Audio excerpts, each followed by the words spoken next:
A royal friend. "The princess is coming!" a crowd of girls exclaimed as they watched Cinderella's carriage come down the hill to their school. Let me see, cried Emma, who arrived at the school only a few days earlier. "I want to see the princess." "Don't worry, you will," replied Claire, who was the oldest. "She's coming to visit us." Sure enough, the coach came to a stop right outside. A royal trumpeter blew his horn loudly to announce Cinderella's arrival at the school. "Quickly, girls, gather round," said the headmistress of the school. She scurried to the door and opened it wide. "Welcome, your highness," she exclaimed. She and the girls curtsied as Cinderella entered the room. "It's so nice to see you all again," said the princess. Cinderella liked to stop by the school to help the girls with their reading and writing. She also brought books, clothes, toys, and food. Many of the girls were poor and had few things of their own. Everyone was happy to see Cinderella, but no one was more excited than Emma. Cinderella and the girls spent a wonderful afternoon together. After their lessons, they sang and danced and told stories. Then they read together, shared sweets, and played with some of the toys the princess had brought.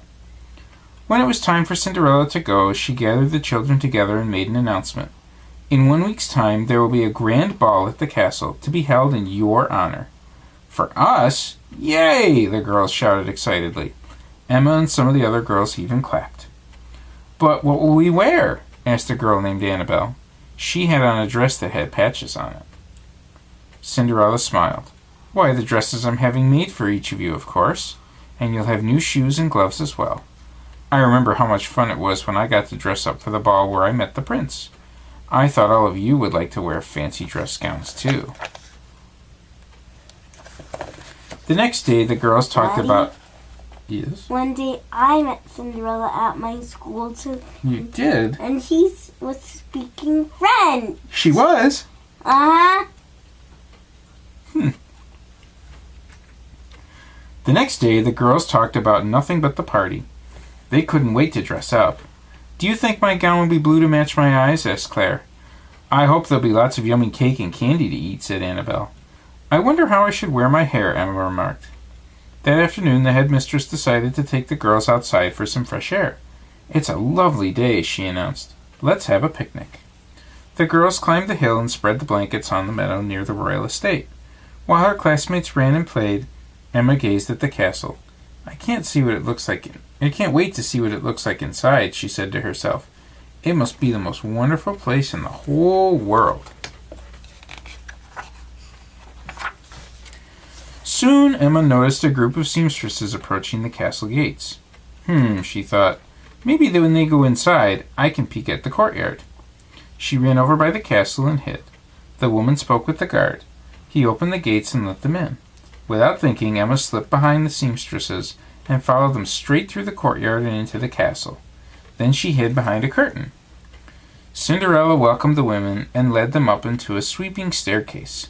When everyone was gone, Emma slipped out from her hiding place, ran up the stairs, and began to explore. One room had a huge bed with a pink ruffled canopy. She climbed into it and closed her eyes for a moment. Cinderella's mouse friends, Jacques, Gus, and Mary, quickly came out from under the bed. They introduced themselves to Emma, who smiled, stood up, and curtsied. Suddenly they heard a voice declare, "This fabric is gorgeous." It came from a room down the hall. Emma and the mice went to the room and peeked in the doorway. Seamstresses were cutting satin and silk and velvet inside. "Everything is so pretty," Emma blurted out. Come in, the seamstress called. "Stand here, dear. Now hold still," one of the women said as she began draping fabric around Emma. She thought Cinderella had sent her to model the dresses. Emma just smiled. She loved the swishing sound the cloth made and the smooth feel of the gown. She also liked the way everyone fussed over her. When Cinderella stopped by a while later, Emma was barely visible beneath all the satin and lace. "More bows, please," Emma requested, "and another layer of ruffles." "Oh my!"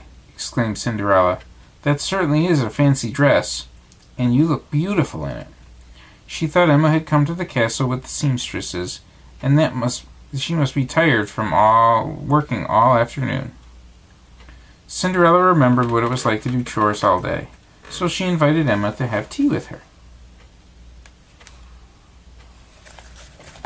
Cinderella and Emma went downstairs to the dining room. When they sat at the table laid with a delicate china and gleaming silver, a servant brought in tea and cakes and cookies, and soon the princess and the little girl were chatting like old friends. "It must be wonderful to be a princess," Emma said between bites. "You get to wear fancy clothes, live in a big castle, go to parties all day, and order servants around." Cinderella laughed. "When a princess wants something, she asks politely. And there's much more to being a princess than clothes and parties. Why don't you help me this afternoon and see what a princess really does?" For the next few hours, Emma and Cinderella put together baskets of food, clothing, books, and toys for schools and orphanages around the kingdom. Emma's favorite part was going through Cinderella's wardrobe to look for old clothes that could be donated. She put on a long velvet cape and twirled around in front of the mirror. "Look at me!" she cried. "You look positively stunning," said Cinderella, laughing. Soon it was time to deliver the baskets. Emma climbed into the royal carriage beside Cinderella. As they passed through the village, the little girl leaned out the window and waved at a passerby. "Princess Emma," she thought. "I like the sound of that." When they arrived at her school to deliver some baskets, the headmistress gave Emma a big hug. "Where have you been?" she cried. "We've been so worried."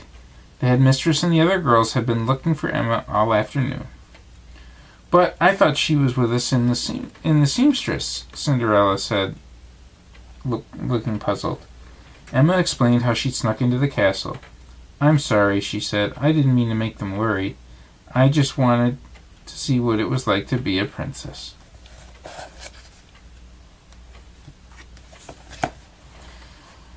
Being a princess is more than just playing dress-up, Cinderella told her. It also means being responsible.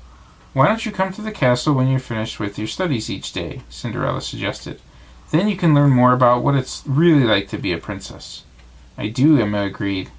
After that, every afternoon when her lessons were over, when she went to the castle, the princess was always very busy making sure things ran smoothly and bringing supplies to the poor and hungry.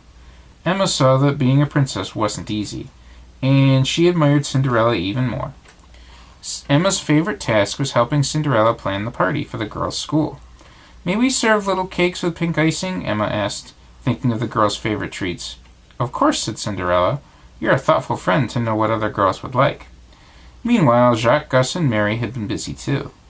They secretly sewed extra beads and ribbons onto Emma's dress. "Because she likes things fancy," said Jacques. When the mice presented Emma with the dress, she clapped her hands together with delight. "It's fit for a princess," she exclaimed. Finally, the night of the ball arrived. The girls twirled across the dance floor in their magnificent new dresses. "I still wish I could be a real princess," said Emma.